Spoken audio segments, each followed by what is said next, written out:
안녕하세요. 국어교사 박전현입니다. 오늘은 고전소설 조위한이란 분의 최척전입니다. 내용은 최척 가족의 헤어짐과 만남입니다. 근데 이 만남을 통해서 무엇인가 의미를 담으려 했겠죠. 사실 선생님이 여러분들한테 꼭 읽어보라고 권하고 싶은 작품이 바로 이 최척전과 또 홍계월전입니다. 홍계월전은 별도 영상 강의를 올려두었고요. 최석전은 지금부터 한번 그 의미를 살펴보도록 하겠습니다. 먼저 최척전을 한번 정리를 한번 해봤습니다. 자, 남은 땅에서 중국과 일본 그리고 다시 안남은 요즘 베트남이죠. 베트남, 그 다음에 또 중국. 자, 그 다음 명호 후금은 만주지 않습니까? 자, 만주 다시 조선으로 돌아옵니다. 여러분 이걸 봐서 상당히 배경이 넓죠. 스케일이 굉장히 큰 소설입니다. 아마 요즘도 여러분들 이걸 참 다 이해하기 어려운데 이 상황을 자세하게 사실적으로 묘사한 조위한이라는 분이 어떤 분인지 선생님도 좀 궁금해집니다. 자, 남원 땅에서는 임진왜란이 일어났습니다. 자, 최척이라는 분과 또 오경이라는 사람이 서로 약속을 했습니다. 혼인을 약속을 했는데 최척이 의병에 참여를 했죠. 그럼 오경의 가족들은 최척이 안 돌아오니까 니 딴 데 결혼해라. 이래서 두 사람의 혼인 위기가 있었지만 자, 오경이 끝까지 기다렸습니다. 아주 설계가 있는 여인입니까? 자, 이렇게 해서 두 사람이 결혼해서 첫째 아들 몽석을 낳았습니다. 자, 이렇게 행복하게 살았으면 더 이상 소설이 안 되겠죠. 정유재란 때 또다시 최척은 의병으로 참여했고, 자, 이러다 보니까 두 사람은 또 이별하게 되었습니다. 자, 최척은 중국으로 가게 되었고요. 오경은 일본으로 가게 되었습니다. 자, 이때 오경은 물론 여사가 아니라 남장을 하고 남장을 했습니다. 자, 이렇게 중국 땅에서 살던 최척이 자연 속에서 응거해서 살고자 하는 이런 마음을 갖고 있으니까 중국인 친구가 우리 같이 장사를 하자. 이래가 안남, 즉 베트남으로 배를 타고 장사길을 올랐고요. 오경이 원래 항해에 좀 능했습니다. 자, 그래서 일본에서 도움을 준 사람과 함께 또 안남 땅으로 장사를 떠났습니다. 조위함이란 분이 상당히 대단하죠. 그 시절에 벌써 회의 교역 이런 것들을 많이 생각했지 않습니까? 자, 기적적으로 최척과 오경이 안남 땅에서 재회를 했습니다. 잠시 또 편안한 시절이 이어집니다. 둘째 아들 몽선을 여기서 또 낳게 됩니다. 자, 그는 명과 후금의 전쟁이 일어나자 최척은 또 명나라 군사로 전쟁에 출전을 했다가 전쟁 포로가 됩니다. 자, 그런데 그 조선에서 낳은 몽석, 첫째 아들 몽석이가 구원병으로 왔는데 몽석과 만나서 함께 탈출하게 됩니다. 자, 그 다음에 오경이도 그 둘째 몽선도 결혼을 했습니다. 결혼을 했는데 몽선의 아내와 함께 같이 또 조선으로 돌아올 수 있게 됩니다. 모든 가족이 함께 귀국해서 해로 함께 늙어간다는 그런 내용이죠. 사실은 보면은 뭐 해피엔딩으로 끝나죠. 끝나지만은 여러분 전쟁이라는 우리나라의 전쟁 또 외국에서의 전쟁 이런 것을 온몸으로 만난 최척 가족들의 삶은 굉장히 힘들었을 겁니다. 자, 계속해서 설명을 한번 해보겠습니다. 최척전은 전라도 남원 땅에 살던 최척과 그의 아내 이오경 가족이 겪는 삶의 역정을 사실적으로 그렸다. 지금처럼 비행기도 없었고 중국에 사신으로 다녀오려면 6개월이 걸리던 조선시대의 작품으로 중국과 일본, 만주 그리고 베트남까지를 어우르는 배경이 넓은 고소설이다. 임진왜란으로 혼인의 위기가 있었으나 오경의 기다림으로 최측과 오경은 아들 몽석을 낳고 살지만 정유재란으로 최측은 중국으로 가고 오경은 일본으로 갔다가 중국인과 일본인의 도움으로 장사길을 나서 안남, 즉 베트남에서 극적인 재해를 하고 중국에서 둘째 아들 몽석을 낳고 살았다. 그러나 명나라와 후금의 전쟁으로 다시 시련을 맞게 된다. 자, 명과 후금의 전쟁에 참여했다가 포로가 되었고, 자, 그러나 인간만사 세옹지마.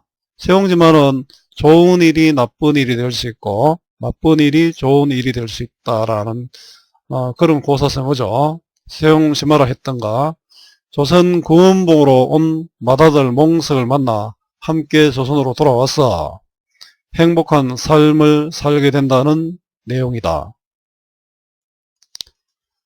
전쟁의 일상이었던 시절 최측과 그 가족의 고난은 말을 해서 못하랴.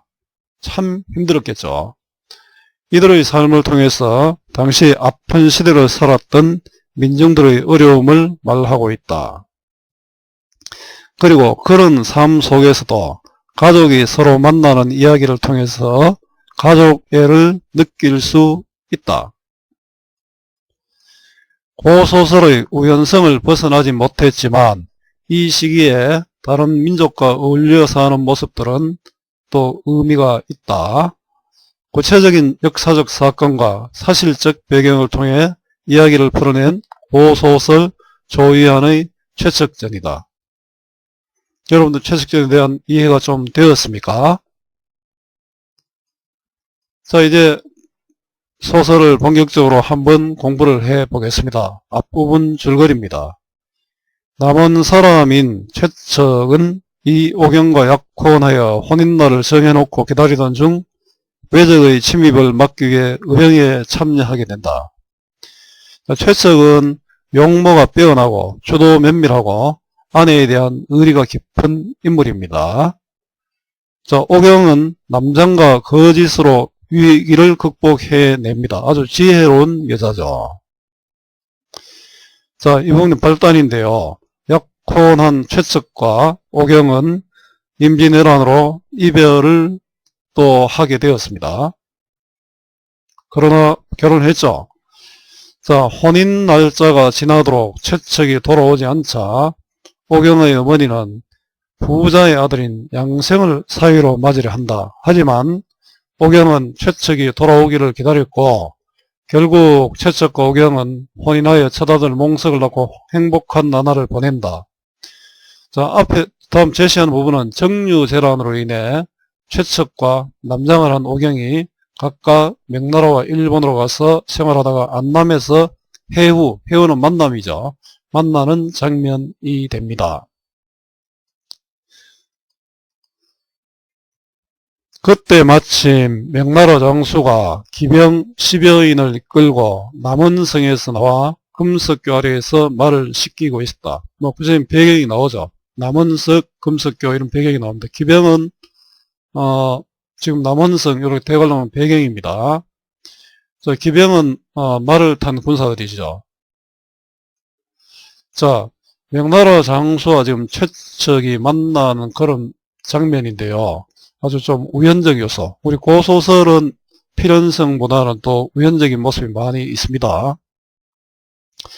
최측은 의병으로 나가 있을 때 꽤 오랫동안 명나라 군대와 접촉한 경험이 있어 중국말을 조금 할 줄 알았다. 임진왜란 때 명나라 군대와 접촉을 한 적이 있었습니다. 중국말을 할 수 있었기 때문에 명나라 장수와 또 이야기가 되었겠죠. 의사소통이 가능했습니다.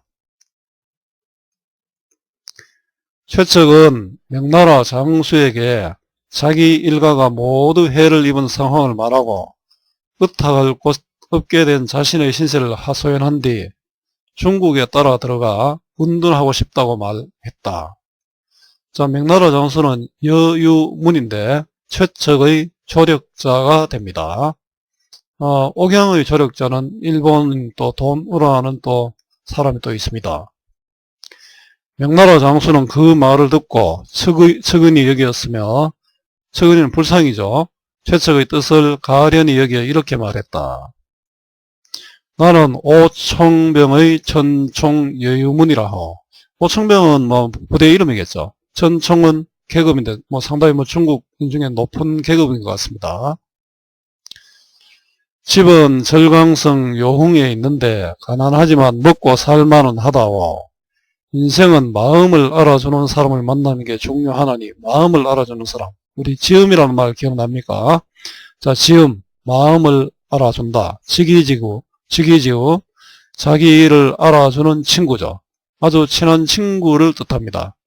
그 최측 네가 아주 마음에 든다 이런 뜻을 담은 것 담았죠. 먼 곳이건 가까운 곳이건 자기 마음 가는 대로 논일고 몸을 따름이지 하필 부석진 땅에 머물며 옹색하게 살 이유가 무엇이겠소. 자, 조선 남원성에 살 필요가 있나? 그래, 좋다, 가자. 이런 뜻이죠. 이 작품을 지은 조의원님의 어떤 생각을 볼 수 있는 그런 부분이죠. 이윽고 최측에게 말 한 피를 주어 자신의 진영으로 데리고 갔다. 최측은 용모가 빼어나고 생각이 주도 면밀하며 말타기와 할쏘기를 잘하는 데다 문장에도 능했다. 아주 팔방미인이죠. 자, 최측의 특징이고 아마 이런 모습 때문에 명나라 장수의 도움을 받을 수 있었겠죠. 여유문은 이런 최측을 매우 아껴서 한 상에서 밥을 먹고 같은 이불을 덮고 잠을 잘 정도였다. 뭐 좀 이상하죠. 자, 이건 둘이 그만큼 잘 지냈다는 뜻이죠. 자, 가깝게 지냈다. 얼마 뒤 총병의 군대가 명나라로 돌아가게 되었다. 자, 요런 것들은 좀 배경이라 했죠, 대관로는. 자, 배경이 지금 명나라로 이동되고 있습니다. 여유문은 최측을 전사한 병사 한 사람 대신 명부에 끼워 넣어 국경을 통과하게 한 뒤 요흥으로 또 이동했네요. 자, 데리고 가서 함께 살았다. 자, 신임을 얻고 명나라로 간 최측. 자, 지금 최측의 행적이 드러나고 있습니다. 자, 이에 앞서 최측 일가가 외적에게 붙잡혀 섬진강에 이르렀을 때입니다. 여러분들 여기서 뭐 섬진강이 왜 섬진강인지 압니까? 자, 섬은 두꺼비 섬자입니다. 두꺼비가 진을 친 강이란 뜻이죠. 옛날에 외적들이 섬진강에 이르렀을 때 두꺼비들이 너무 우렁차게 오니까 겁이 나서 설수했다고 합니다. 섬진강이 그런 의미가 있습니다. 우리나라 제일 아름다운 강 섬진강에 자, 두꺼비와 관련이 있다는 것. 이것도 선생님 블로그에 아마 별도 영상이 있습니다. 많이 확인 한번 해보세요. 자, 외적은 최측의 부친과 장모가 늙고 병들었다가 감시를 소홀히 했다. 자, 최측의 부친은 최숙이라는 분이고요. 자, 장모는 심시입니다. 자, 감시를 소홀히 했기 때문에 아마 도망을 갈 수 있었겠죠. 재회를 위한 복선입니다. 뭐 원적 요소가 많지만은 또 이런 필연성을 부여하는 요소도 또 있습니다. 자, 최측의 부친과 심씨는, 최숙과 심씨는 두 사람은 외적의 감시가 태만한 틈을 타 갈대숲에 몸을 숨겼다. 외적이 떠난 뒤 마을로 돌아다니며 구걸하다 연곡사에 이르렀다. 연곡사는 지리산 비악골에 있는 절입니다. 사실은 이 연곡사가 실제로 우리나라의 어떤 임진왜란 때나 또 일제시대 때 외적들 때문에 전소화되었습니다. 전소화되었고 연곡사에는 비악골이 뭐 다른 이름으로 이렇게도 이야기합니다. 많은 사람이 죽어서 그 핏빛이 단풍에 물들었다. 그래서 연곡사 비악골 단풍이 굉장히 아름다운데요. 그 핏빛 단풍이라는 이야기를 할 정도로 아픈 절입니다. 그렇지만은 이 절에는 우리나라에서 가장 아름다운 그 돌로 된 작품들이 상당히 많이 있습니다. 이것도 여러분들 기회가 되면 선생님 블로그에서 한번 확인을 해보기 바랍니다. 그런데 연곡사 승려들의 방에서 아기 우는 소리가 들리는 것이 아닌가. 심씨가 울며 최숙에게 말했다. 자, 이게 바로 승려들이 최측의 아들 몽석을 구해서 지금 여기에 데리고 있는 거죠. 몽석을 만나는 계기가 되었습니다. 어떤 아이 울음소리기에 우리 손주 소리와 똑같을까요? 자, 최숙이 급히 문을 열고 들어보니 과연 몽석이었다. 자, 우연성이 있죠. 우연적 구성이지만 상당히 반가운 이야기죠. 최숙은 우는 아이를 품에 안고 한참 어루만졌다. 잠시 후 최숙이 승려들에게 물었다. 이 아이를 어디서 데려왔어? 혜정이라는 승려가 앞으로 나오며 이렇게 대답했다. 제가 길가의 시체더미 속에서 울음소리를 듣고 불쌍하여 거두어왔습니다. 자, 외적에게 약탈당한 영국사입니다. 실제로 외적에게 약탈당해서 모든 것들이 파괴되었습니다. 그래서 요즘 영국사에 가면은 당호들이 좀 지어져 있는데요. 전부 석조물 빼놓고는 전부 최근의 것입니다. 혹 아기의 부모가 찾아오지 않을까 기다렸는데 지금 과연 그렇게 되었으니 이 어찌 하늘의 도움이 아니겠습니까? 하늘의 도움? 한자성어 기억납니까? 천우신조입니다. 하늘이 도우고 신이 도운다는 뜻입니다.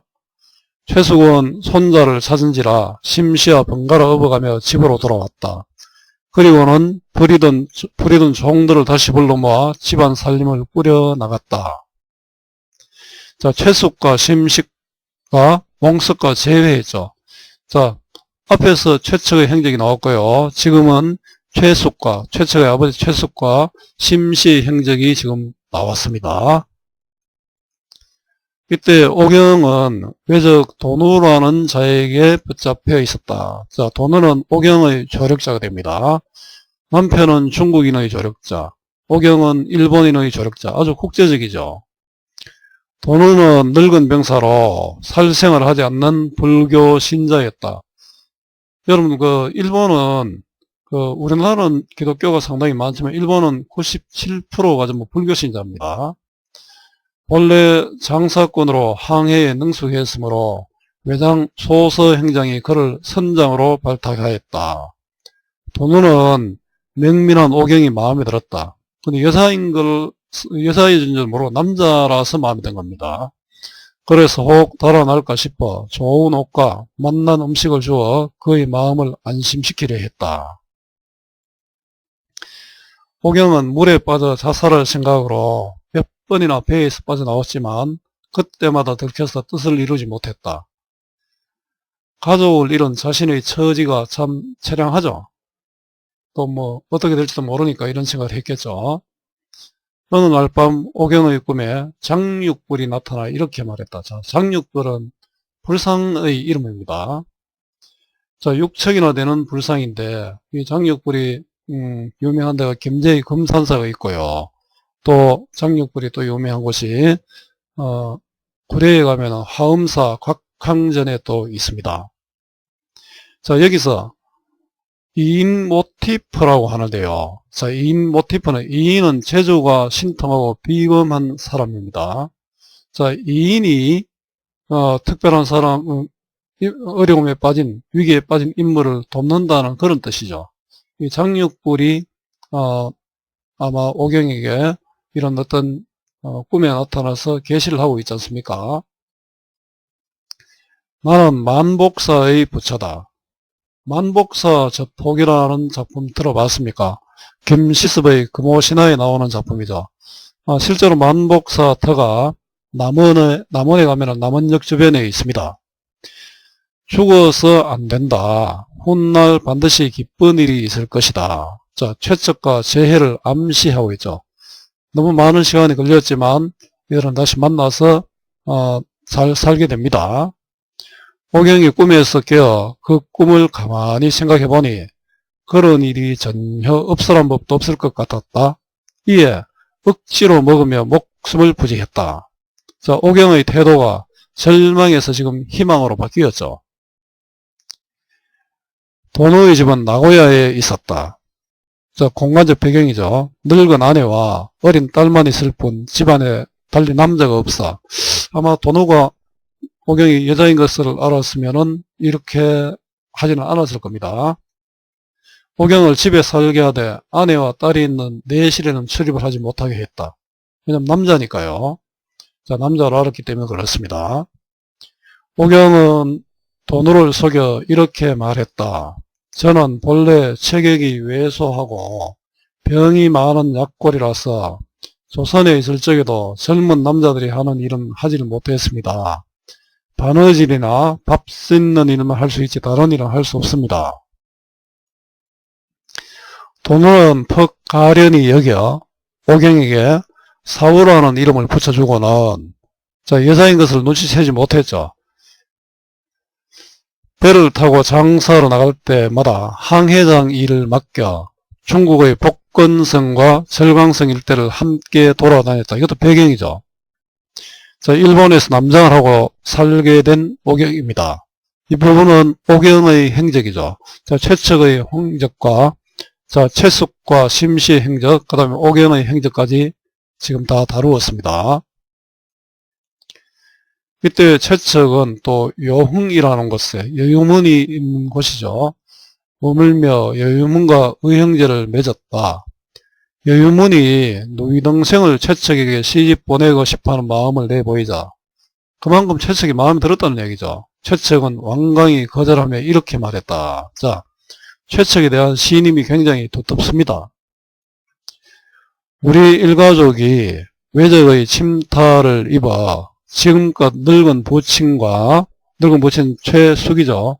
가녀린 아내 오경이죠. 살았는지 죽었는지조차 몰라 제사도 지내지 못하고 있습니다. 이런 처지에 혼인하여 나 혼자 편안히 살살 궁리를 할 수 있겠습니까? 최측은 아주 의리가 깊은 남자죠. 자, 최측의 의리와 의지가 보입니다. 여유문도 최측의 생각을 의롭게 여겨 더 이상 혼인을 권유하지 않았다. 여유문의 혼담을 거절하는 최측입니다. 자, 지금 또다시 최측의 행적이죠. 자, 여기까지 전개인데요. 최측과 오경이 제야에 결혼을 했지만 정류재란으로 다시 중국과 일본으로 가족이 헤어지는 그런 내용입니다.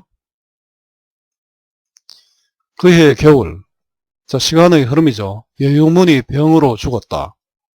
최측은 의탁을 곳이 없게 되자 양자강과 해수를 떠돌며 명승지를 두루 돌아보았다. 명승지는 경치가 좋은 곳이죠. 용문, 우혈, 원수, 상수, 자, 배를 타고 동정호를 건너 악양루에도 올랐으면 고소도에도 올랐다. 자, 지금 다니는 곳이 전부 다 명승지입니다. 산과 강가에서 노래를 부르기도 하고 구름 사이에서 배회하기도 했다. 그러다 보니 훌쩍 속세를 버리고 싶은 마음이 들었다. 자, 해섬도사 왕영이라는 사람이 청선산에 은가하며 신비로운 선약을 만들 뿐 아니라 신선이 되는 술법을 지녔다는 말을 듣고 이건 도교적인 어떤 배경이죠. 촉당으로 들어가 총나라 여러분들 기억납니까? 그 삼국지에 유비관우 장비가 세웠던 나라가 바로 총나라입니다. 땅으로 들어가 그 술법을 배우리라 마음먹었다. 자, 의지할 곳을 잃고 유랑하는 그런 모습이죠. 마치 오경이 자살을 시도한 그런 부분과 또 비슷하죠. 이때 송우라는 사람이 있었는데, 자, 송우가 다시 또 최측을 도와줍니다. 호가 학천이고 집은 항주 용군문 안에 있었다. 그 송우가 조력자인데요.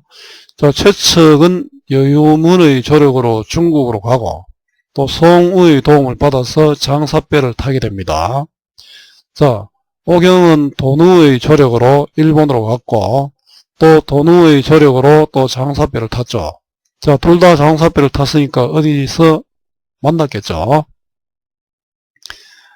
경전과 역사에 해박하고 공을 세워 명성을 떨치는 일을 좋아하지 않았으며 요즘 말로 하면 어떤 권력과 명예보다는 자신의 내실 있는 삶을 살았죠. 저수를 업으로 삼았다. 또 남에게 베풀기를 좋아하고 의기가 있었다. 자, 이 부분은 직접 송우에 대한 직접적 제시죠. 말하기입니다. 이거하고 대응이 되는 게 간접적 제시, 보여주기가 있죠. 최측과는 서로 직이, 앞에서 직이, 지우, 지음이란 말 나왔죠. 인정하는 사이였는데 최측이 촉당으로 가려고 한다는 말을 듣고 술을 들고 찾아왔다. 자, 직이, 지우입니다. 지음이고요. 술을 마셔 늙은이 취하자 송우와 최측을 친근하게 자로 부르는 말은, 자는 다른 이름 별명이죠. 그 별명을 부를 수 있다는 것은 두 사람이 그만큼 친근한 사이라는 뜻입니다. 백성, 저 백성이 바로 최측의 자입니다. 이 세상을 살면서 누군들 불로장생하기를 바라지 않겠는가 마는 고금천하에 어디 그런 이치가 있단 말인가? 없다는 거죠. 자, 백성이 자고요. 이거는 그런 이치는 없다. 이건 서리법이 쓰였습니다. 남은 생이 얼마나 된다고 불로장생의 약을 먹고 굶주림을 참으며 괴로움을 자초하면서 산도깨비의 이웃이 된단 말인가? 산에 사는 사람을 산도깨비로 표현했죠. 송우는 상당히 현실을 중시하고 있습니다.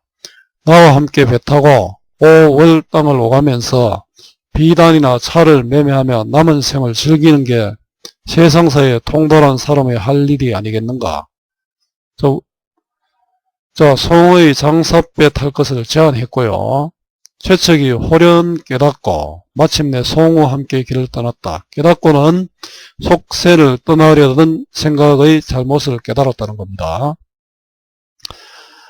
자, 이 부분은 보면은 앞으로 후대 군담소, 이후에 나온 군담소설 같이 이 산과 재해의 구조가 나타납니다. 임진왜란으로 결혼을 못할 뻔했다가 다시 결혼을 했죠. 지금 또 정유재란으로 헤어졌는데 지금 송우와 또 일본 돈우의 도움으로 두 사람이 만날 수 있는 기회가 마련되고 있죠. 자, 우연적 요소에 의한 사건이 전개되고, 자, 초월적 존재가 등장하고 있으나 사실성이 높다. 이건 무슨 이야기 하면은 후대 군담소설도 역시 산과 재해의 구조를 갖고 있고 우연적 요소를 가지고 있습니다. 여기도 이런 사건이 존재되었고요. 또 초월적 존재도 등장하지만 이 소설은 장육불만 등장하죠. 어떤 도서는 이렇게 도와주는 게 아니지 않습니까? 다른 소설에 비해서 상당히 사실성이 높다. 구체적인 배경, 또 구체적인 역사의 사건, 또 인물의 묘사 이런 데서 사실성이 높음을 알 수 있습니다. 자, 경자년 봄이었다. 자, 시간적 배경이고 또 공간적 시간적 배경이죠. 최측은 송우를 따라 한 마을의 장사꾼들과 함께 배를 타고 안남으로 장사를 하러 갔다. 이때 일본 배 10여 척도 같은 포구에 정박해 있었다. 자, 안남은 베트남이라 했죠. 일본 배도 이 포구에 정박해 있었다는 것은 바로 최측과 오경의 만남의 계기가 되는 거죠. 열흘 넘게 머물러 4월 초 이튿날이 되었다. 하늘엔 구름 한 점 없고 물빛은 비담처럼 고왔다. 바람이 그쳐 물결이 잔잔했으며 사방이 고요해 그림자 하나 보이지 않았다. 자, 이 뱃사람들은 깊은 잠에 빠져 있었고 간간히 물새 울음소리가 들려올 뿐이었다. 배경이 굉장히 사실적으로 묘사되고 있죠. 자, 아주 성실하고 고즈넉한 분위기입니다. 아마 이 배경이 그 인물의 정서, 지금 최측의 정서와도 또 관련이 있겠죠.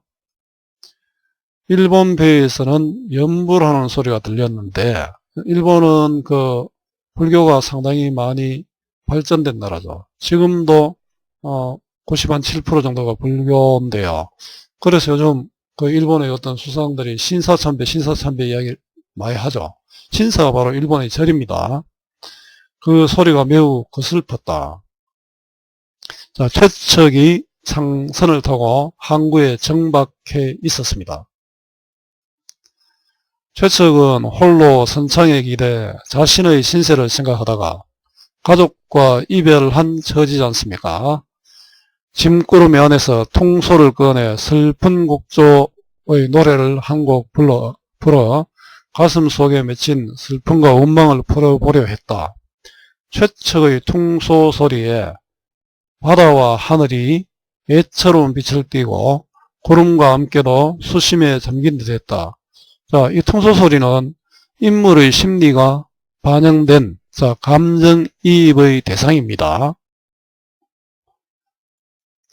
자, 그 다음에 이 통소소리는 또 최측과 오경이 만날 수 있는 만남의 매개체가 됩니다. 왜냐하면 이 통소에서 부른 노래가 바로 최측이 오경에게 들려주었던 바로 그 노래였습니다.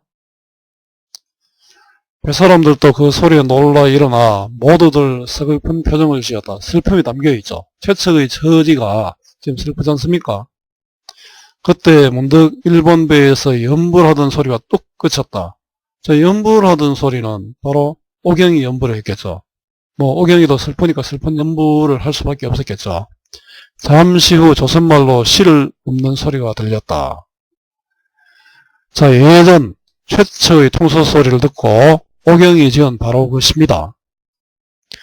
왕자교 통소불제 다른 나지막하고, 왕자교는 아마 남원에 있는 다리 이름이겠죠. 통소불 다른 나지막하고 바닷빛 파란 하늘엔 이슬이 자욱하네. 그날의 모습이 이랬는 것 같습니다. 푸른 난새 함께 타고 날아가리니, 난새는 상상의 새지 않습니까? 우리 난새를 타고 함께 잘 살아보자, 이런 뜻이 담겨있겠죠. 복례산 안개 속에서도 길 잃지 않으리. 복례산은 신령스러운 산입니다. 그 산의 깊은 안개 속에서도 길을 잃지 않으리. 우리는 길을 잃지 않고 함께 살 것이다. 자, 시 없는 소리가 그치더니 한숨 소리. 또 자신의 처지가 생각나겠죠. 이래 약속을 했는데, 우리는 헤어지지 말자고 했는데 지금 헤어져 있지 않습니까? 쯧쯧 혀차는 소리가 들려왔다. 최측은 시 없는 소리를 듣고는 깜짝 놀라 얼이 빠진 사람 같았다. 저도 모르는 새 통소를 땅에 떨어뜨리고 마치 죽은 사람처럼 멍하니 서 있었다. 왜냐하면 자기 아내의 노래가 시가 나왔지 않습니까? 송우가 말했다. 자, 지금 최측이 시 없는 소리를 듣고 놀라는 그런 부분이죠. 왜 그래, 왜 그래? 거듭 물어도 대답이 없었다. 세 번째 물음에 이르렀어야 비로소 최측은 뭔가 말을 하려 했지만 목이 막혀 말을 하지 못하고 눈물만 하염없이 흘렀다. 최측이 놀라움이죠. 자, 이 부분은 간접적 제시, 보여주기. 앞에 직접적 제시, 말하기도 나왔죠. 자기 아내일지도 모른다는 생각에 최측은 잠시 후 마음을 진정시킨 뒤 이렇게 말했다. 저건 내 아내가 지은 시일세. 우리 부부 말고는 아무도 알지 못하는 시야. 게다가 방금 시를 읊던 소리도 아내의 목소리와 흡사해. 혹 아내가 저 배에 있는 게 아닐까. 그럴 리 없을 텐데 말이야.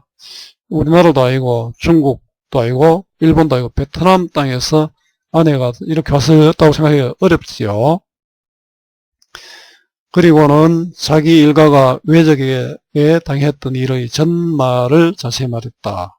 전말은 시작과 끝이죠. 배 안에 있던 사람들이 모두 놀랍고 희한한 일로 여겼다. 이런 경우가 사실 참 없겠죠. 이런 일을 상상한 조희한 작가도 대단한 분입니다. 배 안에 있던 사람들이 모두 놀랍고 희한한 일을 여겼다. 그 자리에 두홍이라는 사람이 있었는데 젊고 용감한 자였다. 이거는 말하기 직접적 제시죠. 두홍은 최측의 말을 듣더니 의기 넘치는 표정이려 주먹으로 노를 치고 분연히 일었으며 이렇게 말했다. 내가 저 배로 가서 사정을 살펴보겠어. 자, 이 부분은 보여주기죠. 그 간접적 제시, 즉 대화의 행동을 통해서 인물의 성격을 드러내고 있습니다. 송우가 두홍을 말리며 말했다. 야심한 시각에 소란을 일으켰다가는 큰 난리가 날지 모르네. 내일 아침 조용히 처리하는 게 좋겠어. 자, 송우의 아주 신중한 성격이 드러나죠. 사람들이 모두 그러는 게 좋겠다고 했다. 최측은 앉은 채로 아침이 오기만을 기다렸다. 자, 최측의 사연을 듣고 다음날 외선을 찾아가기로 함. 이윽고 해가 떠올랐다. 최측은 즉시 해안으로 내려가 일본배 앞으로 다가갔다. 그리고 조선말로 물었다. 간밤에 시를 읊던 사람은 분명히 조선 사람이었어. 나 역시 조선 사람인데 한번 만나볼 수 있다면 그 기쁨이 타국을 떠돌아다니다가 자기 나라 사람 비슷한 일을 보고 기뻐하는데 견줄 수 있겠어. 뭐 만나고 싶다 이런 뜻이죠. 오경은 어젯밤 배 안에서 최측의 통소 소리를 들었다. 조선가락인데다 귀에 익은 곡조인지라 혹시 자기 남편이 저쪽 뼈에 타고 있는 것이 아닐까 의심하여 시험삼아 예전에 지었던 시를 읊어본 것이다. 자, 이건 바로 이심전심이죠. 마음에서 마음으로 전한다. 자, 같은 뜻으로 염화미소. 자, 연꽃을 보고 웃었다. 부처님이 오늘날 설법 대신에 연꽃을 탁 들고 왔는데 다른 사람들은 뜻을 몰랐는데 가섭이라는 제자가 그 뜻을 알고 미소를 지었답니다. 연꽃은 오염된 물에 피지만 아주 아름다운 꽃이잖아요. 자, 더럽고 오염된 곳에 있어도 이런 훌륭한 사람 될 수 있다는 그런 의미죠. 같은 말로 염화시중이라는 말도 있습니다. 자, 말이 필요 없죠. 말이 필요 없이 어떤 뜻을 전해줘. 그래서 분립문자라는 말도 씁니다. 그러던 차에 밖에서 최측이 말하는 소리를 듣고 허둥지둥 엎어질 듯이 배에서 뛰어내려왔다. 자, 제해를 했죠. 자, 우연적 구성입니다. 우연적 구성이지만 아주 상당히 그 의미가 있는 만남이죠. 최측과 오경은 마주보고 소리치며 얼싸안고 모래밭을 뒹굴었다. 기가 막혀 입에서 말이 나오지 않았다. 눈물이 다하자 피눈물이 나왔으며 눈에 아무것도 보이지 않았다. 이거는 둘이 만남의 기쁨을, 재해의 기쁨을 이렇게 표현한 거죠. 두 나라의 뱃사람들이 이들 주위를 빙 둘러서서 구경하고 있었는데 처음에는 두 사람이 친척이거나 친구인가 보다 여기고 있었다. 한참 뒤 이들이 부부 사이임을 알고는 모두들 놀라 감탄하고 서로 돌아보며 이런 말을 주고받았다. 참 기이하기도 하다. 하늘이 덥고 귀신이 도왔구나. 옛날에도 이런 일은 없었다. 천우신조죠. 이런 일은 당연히 없었겠죠. 자, 옛날에 이런 일이 없었다는 전대미문입니다. 자, 천우신조와 전대미문입니다. 자, 위기일인데요. 최측과 오경이 안남에서 재회를 했습니다. 자, 최측 오경은 중국에 살며 둘째 아들도 몽선을 낳고 몽선은 중국인인 홍도와 결혼했습니다. 명나라와 후금 사이에 전쟁이 일어나자 최측은 명나라 군사로 출전하였다 포로가 됩니다. 자, 위기입니다. 최측이 명나라 군사로 출전하였다가 포로가 되었습니다. 그리고 포로 수용소에서 조선에서 구원병으로 출전한 맏아들 몽석을 만나, 자, 몽석이도 또 포로가 되었겠죠. 함께 탈출하여 조선으로 돌아왔습니다. 자, 절정입니다. 포로 수용소에서 맏아들 몽석을 만나 조선으로 탈출하고, 자, 오경도 몽선 내외, 즉 몽선과 홍도죠. 홍도와 함께 조선으로 돌아왔습니다. 자, 오경은 몽선, 홍도와 함께 귀국하여 온 가족이 상복한 뒤 행복한 삶을 누린답니다. 자, 홍도는 몽선의 중국인 아내라 했죠. 자, 결말 가족들이 만나서 행복하게 산다는 내용이죠.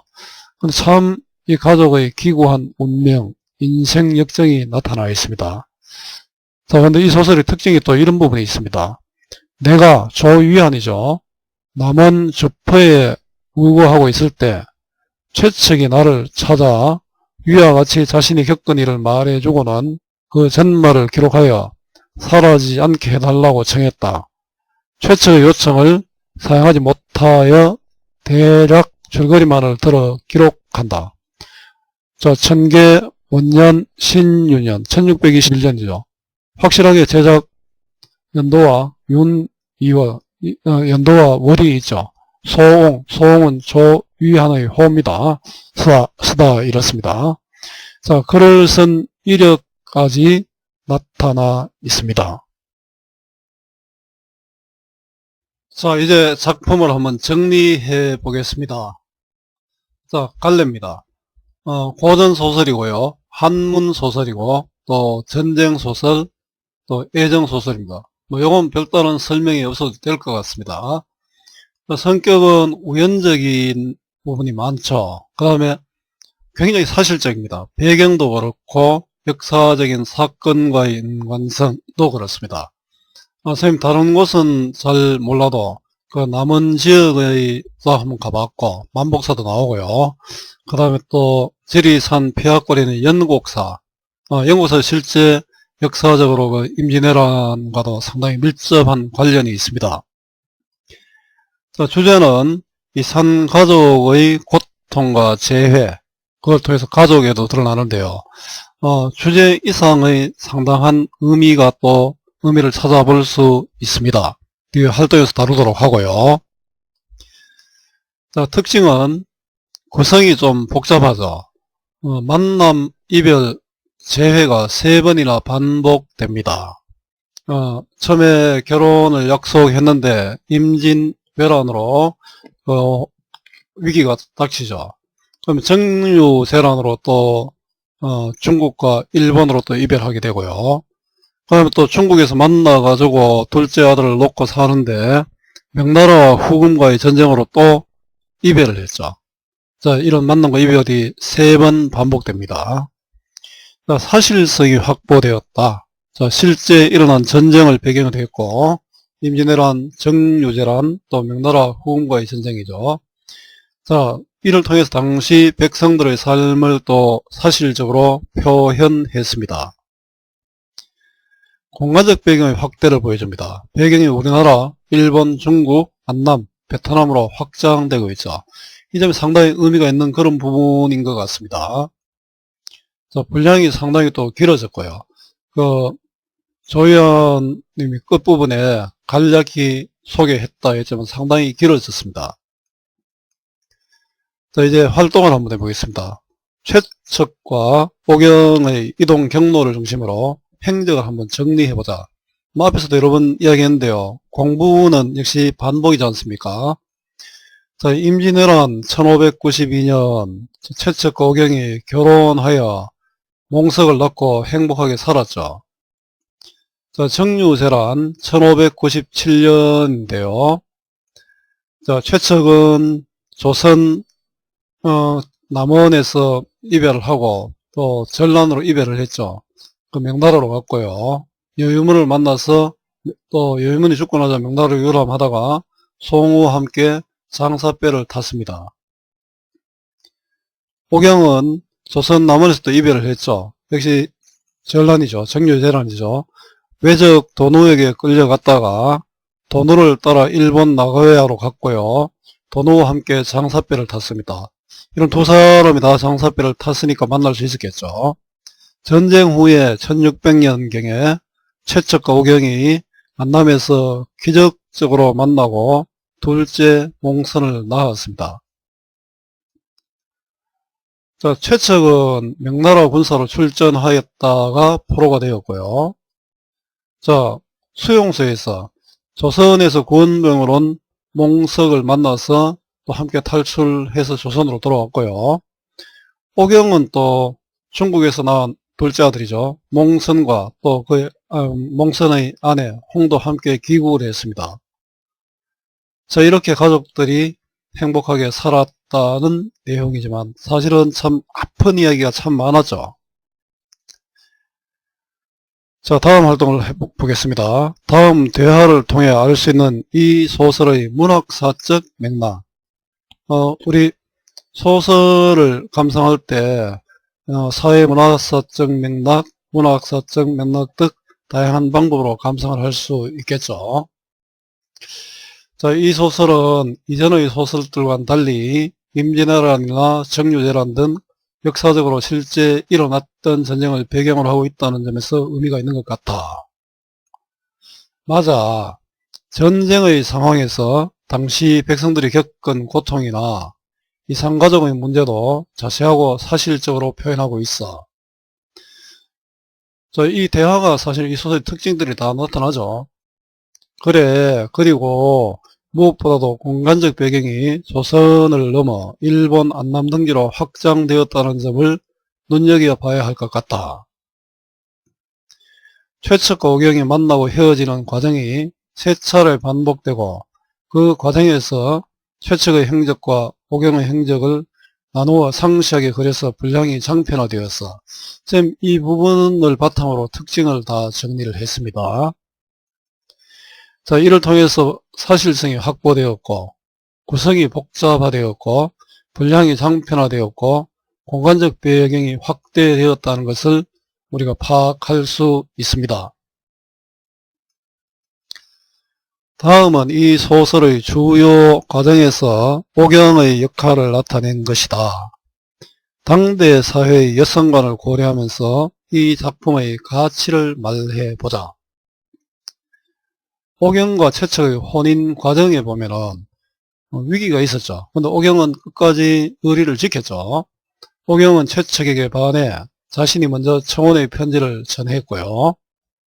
최측이 전쟁에 나간 사이 오경의 모친이 양생과 결혼하기를 권하지만 오경은 이를 거부하고 전쟁 후 돌아온 최측과 혼인을 한다. 자, 안남의 세외 과정은 이렇습니다. 오경은 통소소리를 듣고 통소를 보는 사람이 남편임을 알아보기 위해 둘만이 아는 시를 읊어 그가 최측임을 확인한다. 자, 오경이는 또 조선으로 돌아오는 과정에서도 면밀한 계획을 세워 몽선과 홍도를 데리고 고구로 돌아오고 결국 온 가족이 남원에서 재회한다. 자, 훌륭한 여성이죠. 남성 중심의 봉건적 사회에서는 순종적인 여성이 많았지 않습니까?